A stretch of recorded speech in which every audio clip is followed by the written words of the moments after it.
So yan mga kagrasa, no, hindi siya matuloy umandar, umikot lang kanyang flywheel sa tuwing pipindot natin ang push start. So tingnan natin kung bakit hindi siya umandar mga kagrasa. So yan, no, hindi po siya umandar. So tingnan natin mga kagrasa. Okay, ito na yun ang Honda Click, no, na hindi siya maka-start. Umiikot lang ang kanyang flywheel, magre-redundo lang siya pero hindi siya maka-start. So napagalaman ko, pag drain ko ng oil ay maliit na lang, konti na lang siya. Tingnan nyo siya, oh. Yun po, yun. Yan, oh, parang candy na yun. Yan. Binaklas natin ang head at saka black. So mayroon din tayong extra rim dyan, 125. So ganito ang nangyari sa kanyang black, no. Ang pinakadahilan nito, yan, pakita natin ang kanyang black. So yan. Yan. So yan, maraming gas-gas, yan, no. Yan. So may tama. Oh, yan. So tingnan nyo ang piston. Yan. So yan po. Ang dahilan. Yan, tumagas ang oil dito sa kanyang cover.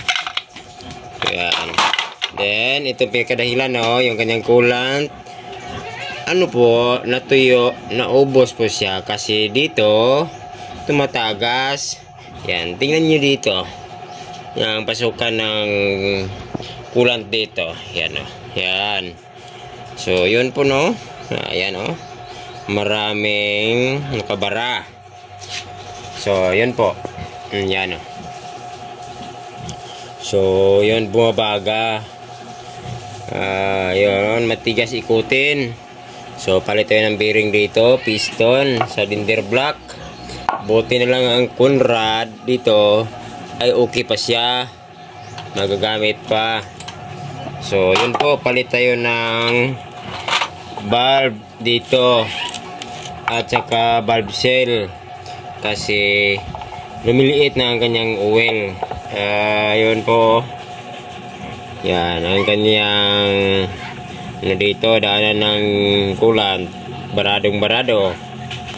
Yan, i-grind natin ito, linisan. Yan, dito. So, dito yan. Ito, dito. Yan, dito yan nakalagay. Yan, dito yan. Yan. Tapos, yan, o.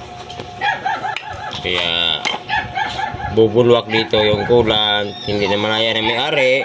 Na-damage pa ang sensor. Buti lang yung cams at saka rocker arm ay okay lang siya. Kasi roller type pa naman. Kaya hindi madaling masisira. So ito na yun mga kagrasa, no, na palitan ko na siya ng valve. Ito yun ang kanang bago.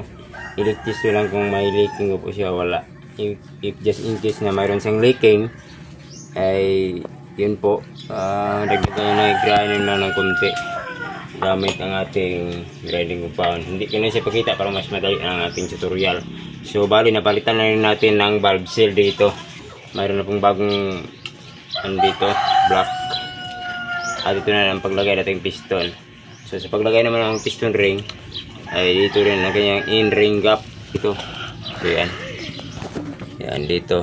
Dapat nakaharap to sa babaw itong may marking na intake. So yan, naka-Y-form yan ang in-ring gap dito. So dito yung dalawa, yung sa wheel ring. Yan, naka-Y-form.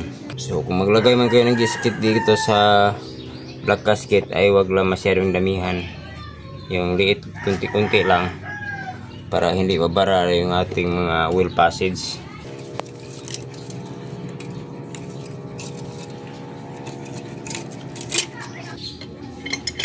Cylinder block.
So sa ngayon ay magkabit tayo ng cam sprocket dito o magsagawa tayo ng TDC o top dead center.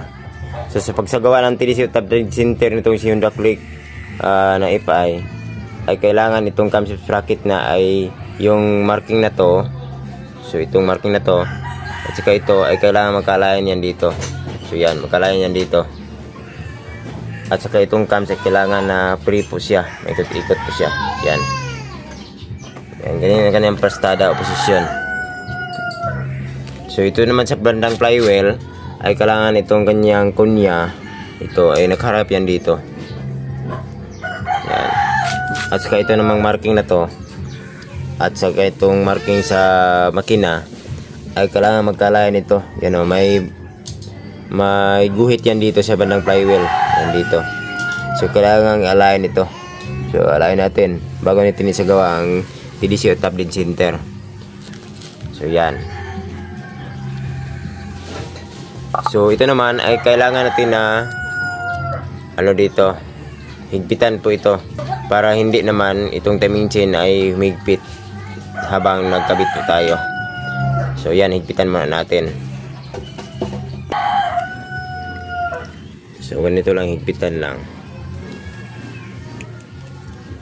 Yan. Tapos ilagay itong cam sprocket bago ilagay itong tensioner. Kaya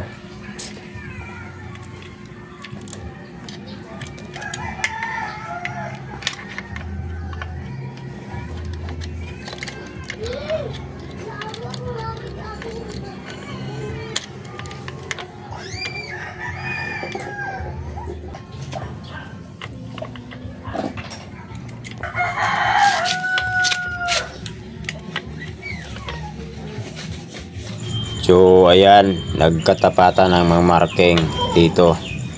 So yan, klaruhin natin. So yan, dapat i-align lang. So tingnan dito, nagka-align na rin ang marking. So yan. So yan, higpitan natin itong kanyang bolt na dalawa na alin bago natin ilagay itong kanyang tensioner. So yan lang mga kagrasa. Yung tensioner ay wag mo na ilagay.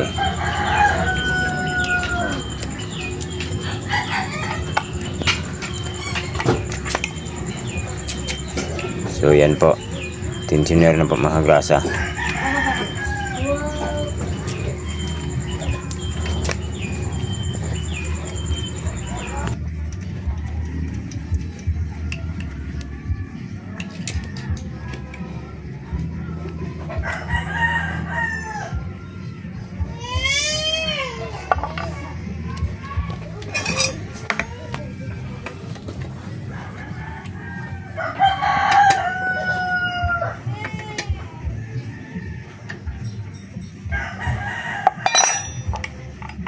Then, yun po mga grasa, no? I-release lang ang tensioner.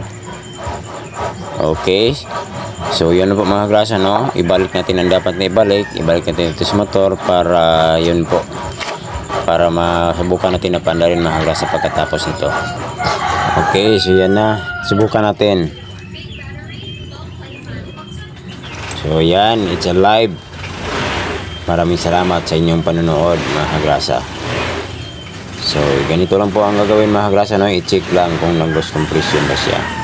Tanggal head, block, palit valve, tapos i-check ang ganyang pinakadahilan. Thanks for watching.